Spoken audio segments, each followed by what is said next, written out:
ఇప్పుడు నా ఏజ్ 27, హైదరాబాద్ లో ఉంటున్నాను. నా ఇన్ హ్యాండ్ శాలరీ 40,300. నేను ఉండే 1 BHK కి రెంట్, మెయింటెనెన్స్, ఆఫీస్కి వెళ్ళడానికి పెట్రోల్, గ్రాసరీలు ఇవన్నీ కలుపుకుంటే నెలకి ఈజీగా 25,000 ఖర్చు అవుతుంది నాకు. ఇక మిగిలేది 15,000. ఆ 15,000 మొన్నటిదాకా ఎడ్యుకేషన్ లోన్ కట్టుకున్నా. ఇప్పుడు నా బండి ఈఎంఐ కడుతున్నాను. మిగతా డబ్బులు ఇంటికి పంపించాలి.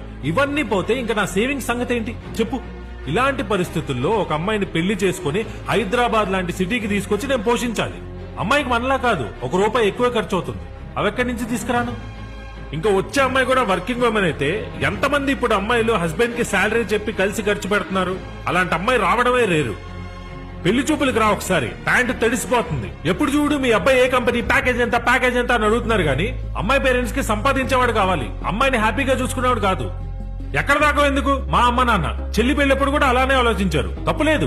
అందమైన అమ్మాయిలందరూ లవ్ మ్యారేజ్లు చేసుకుంటున్నారు. యావరేజ్ గా ఉన్న వాళ్ళేమో గవర్నమెంట్ జాబులు చూసుకుంటున్నారు. ఇంకా మిగిలిన అమ్మాయిలు డీటెయిల్స్ పంపిస్తున్నారు, ఫోటోలు పంపట్లా. పెద్ద